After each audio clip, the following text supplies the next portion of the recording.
So my name is Anne-Flore Maman. As you can see on the slides, I have a double hat. Oops, sorry. I'll take that with me. I'm at the same time academic director at TESEC Business School, so on all the campuses here in Singapore, but also in France and Morocco. So I do research and I teach. And I also have my own consulting company, of course, which is based on my area of expertise coming from the research area. So what I will present today is actually something very interesting because it's the first time that it happens to me that a consortium of companies, which is called Traveler Made, actually asked me whether I could make an academic research, not for them, but they would support then, for example, paying the flight, up to there.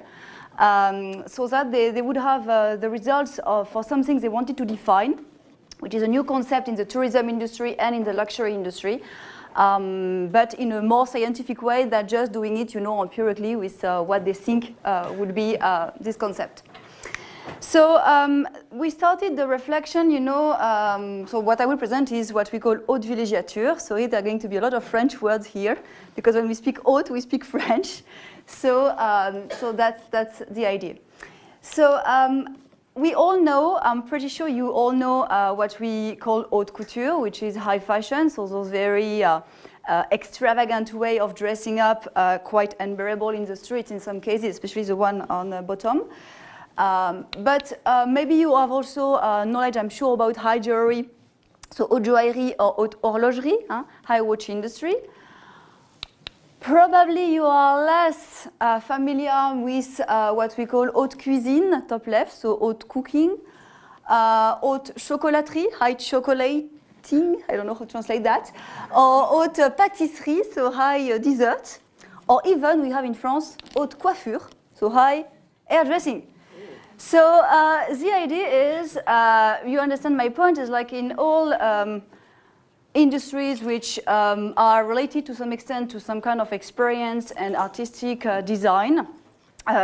Some people have pushed, the product to a very specific limit, which is embedded in this concept of high whatever. So what has happened in the travel industry? Empirically, it's coming from professionals, they have experienced quite a number of changes.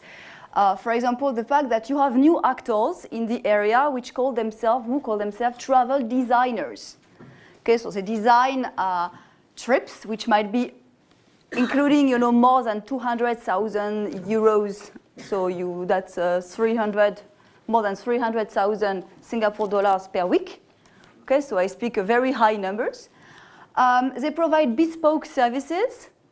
They often, sometimes, not for the travel designers, but if you think about hotels like Kempinski or the Ritz or Savoy, they have sometimes some pop-up concepts, okay, where they have a suite, for example, which is redesigned in, I don't remember which hotel did that, but did that for Gatsby, the Great Gatsby in New York, but you also had for James Bond in one suite that was in Panama. So I mean, they have some pop-up concepts, so limited editions, and there is more and more focus on also not providing a room in a hotel or a trip in Africa, but it would be more about an experience that you want to deliver to people with specific encounters. I was chatting at lunch with people saying that, for example, there was this guy who knew that his client was a fan of golf, okay, so he had booked a trip for him in a golf resort, but the surprise was that was on arrival, Tiger Woods was here to play golf with him. Okay, so here you reach a certain level which is not normal, in the tourism industry. So that's what they say, that there would be the emergence of some kind of a haute concept in the tourism industry, in the travel industry. I'm not responsible for the word, okay? They call that haute-villégiature. Alors, villégiature is a French word which is encompassing both the stay plus the trip, because as you will see in the sample I will present, I have people who, for example, organize, a round trip around the world in planes. So it's encompassing several things, and it's actually coming from the Grand Tour that was existing in the 19th century in the UK, where you had those very wealthy, noble people traveling all across Europe to experience, places, people, and buy things at the same time. So the idea was, well, if we have this concept, at some point we have to define it. So that was the key question. So the question was really to define this new concept of haute-villégiature. What would we put in that? From, I insist on that, from a professional perspective. Okay, there is no consumer perspective, which is the limit here. The method that I suggested was to conduct what we call a Delphi study. I'm not sure whether you are familiar. I'm going to explain a little bit what it is, but basically it's when you don't have any idea about a topic, or you want to predict something, or you want to reach some kind of consensus around a definition. So you're going to really head at people who are knowledgeable about that, and you are going to conduct a series of qualitative, because it's qualitative research, even though we conduct statistics to understand what we have, but it's very non-mathematical statistics, I would say. Well, I will explain what it is. So basically, the objective of the Delphi study, as I told you, is to obtain a reliable response to a problem that we have from a group of geographically dispersed people. That's very important. And experts who have no interaction with one another. So there should not be any interaction in between them. So data collection is a series of questionnaires that you send by email. So you send a first questionnaire, so where you say, for example, I proposed, okay, if you had to define haute-villégiature, so the equivalent of haute-couture for travel and tourism, I had to explain. How much do you agree with the following statements? What would that be? So you give a list of statements, and people have to say how much they agree on a scale. Usually it's from 1 to 10 that you use as a scale. So you have this questionnaire, and then you are going to compute a couple of statistics, and you are going to resend the questionnaire to people with the results, statistical results that you got, and you ask them whether they want to change or not their score. Okay, and you do that until you reach some consensus on the replies. And of course, you keep only the replies with a high score then at the end of the day.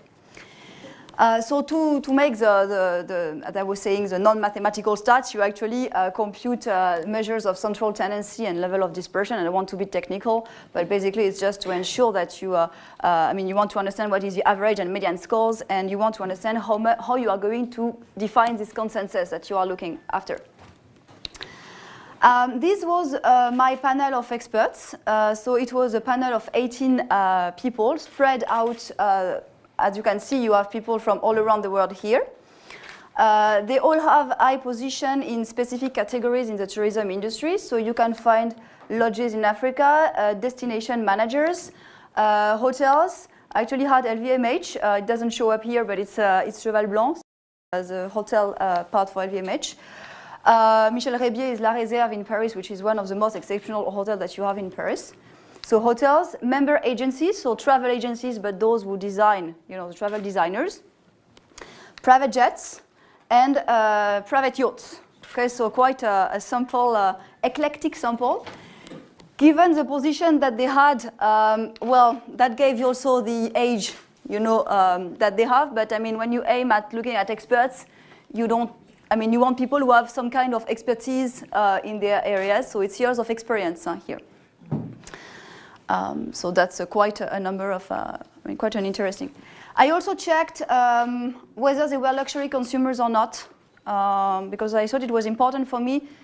It's very hard for someone who doesn't have any habit as a luxury consumer to even understand what haute couture, can really be. So, something for haute-villégiature, I felt it was an important criteria. 2 wanted to remain anonymous. That's why you have crosses. To build the questionnaire, it was actually quite difficult because the idea was initially to provide people with a list of statements.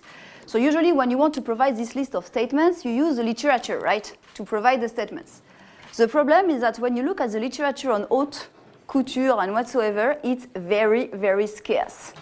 Very scarce in our area. In social sciences, it's very scarce. You have a lot of in history, maybe a little bit of sociology, anthropology, but in business science, it's very scarce. So I found things on haute cuisine. I don't know why people, focused on high cooking. Probably because they are French. I don't know. But what was interesting in haute cooking is that the research, I mean, it was all about the fact that you had some codes and institutions associated with the concept of haute, something that you find again in the other ones.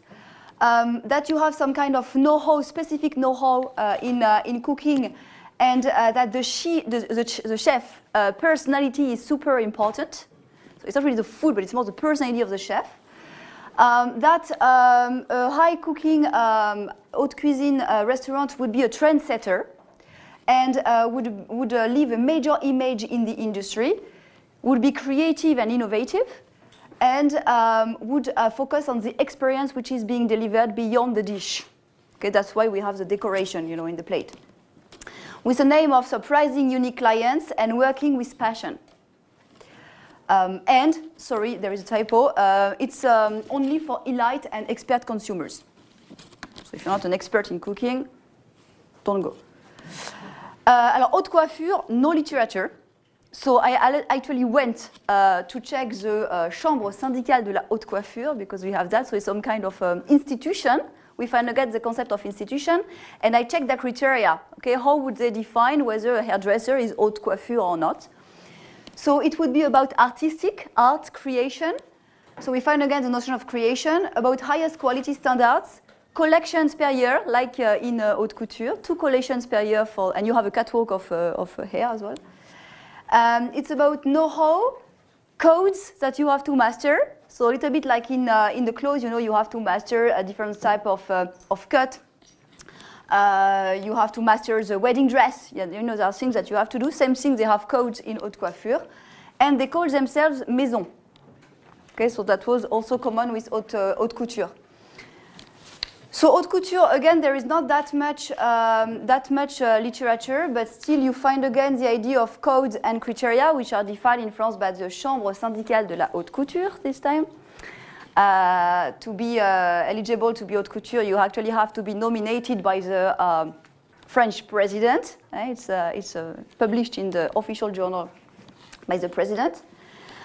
We find the notion of elite, as we had for haute cuisine, as consumers, symbolic meaning, bespoke, made to measure, quality of the label, so we find again the know-how, and also the significant labor cost, which was quite an important variable.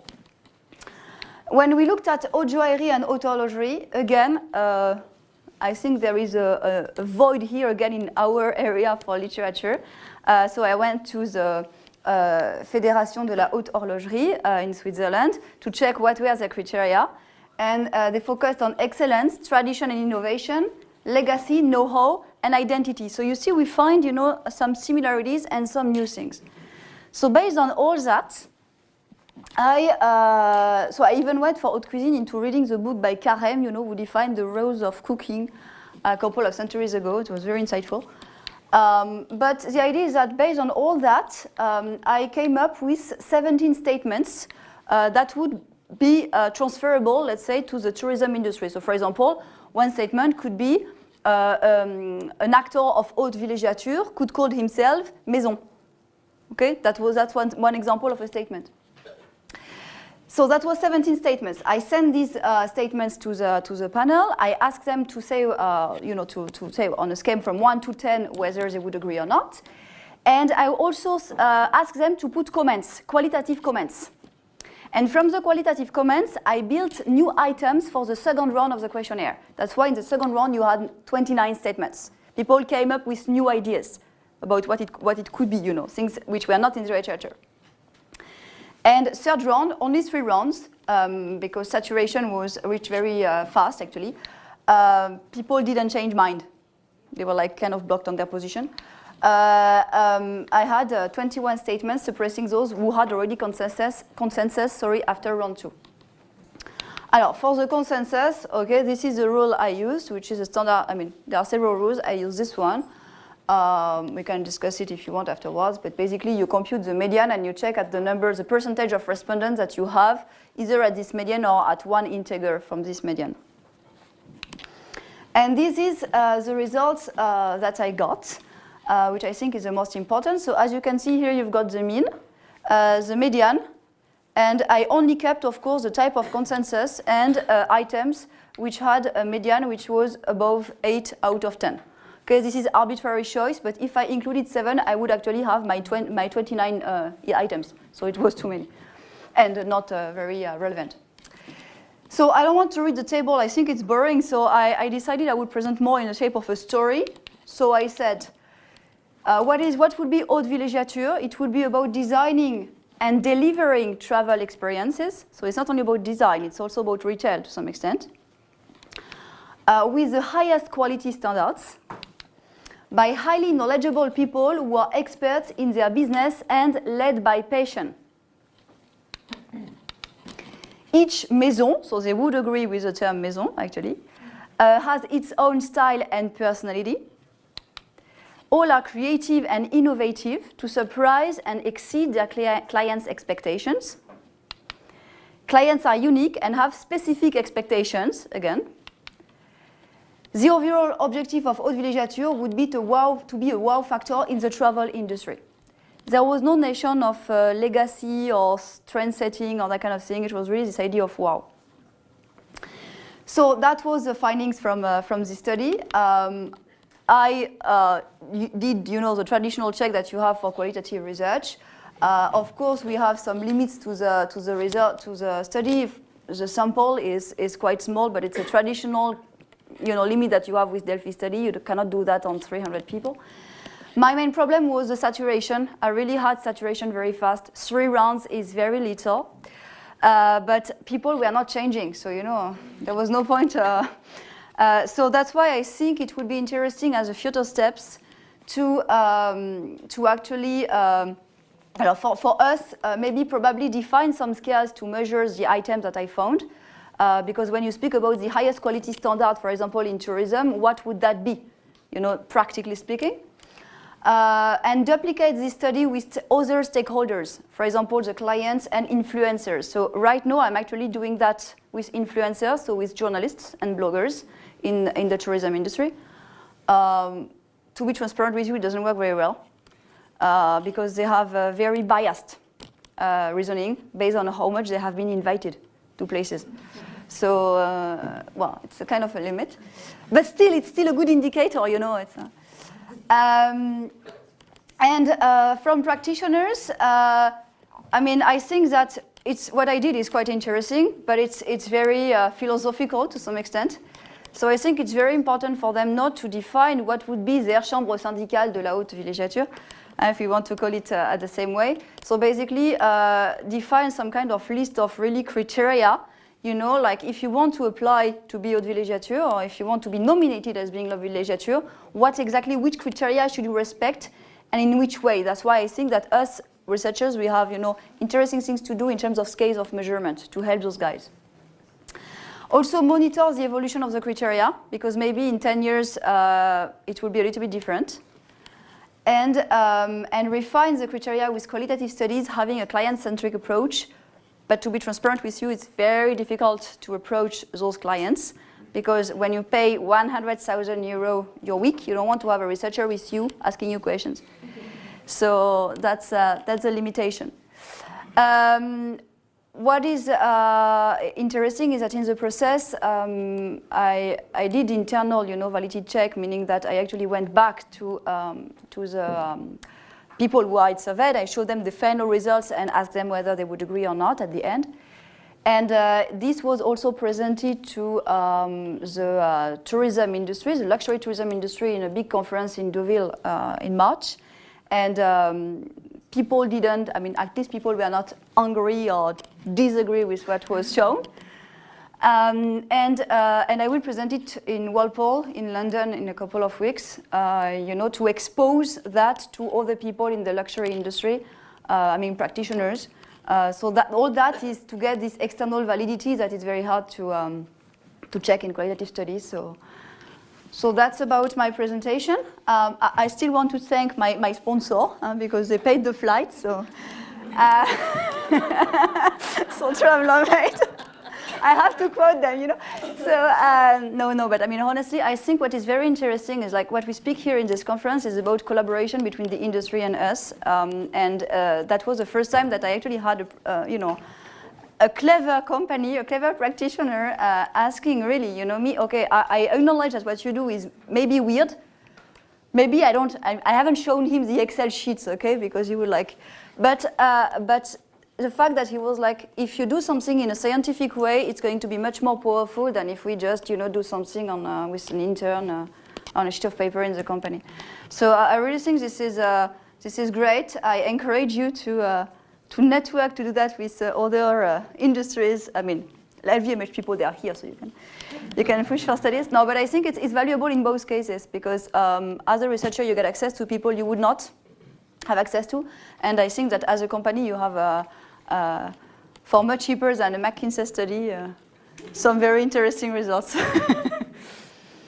So thank you for your attention. And I don't know if we have questions.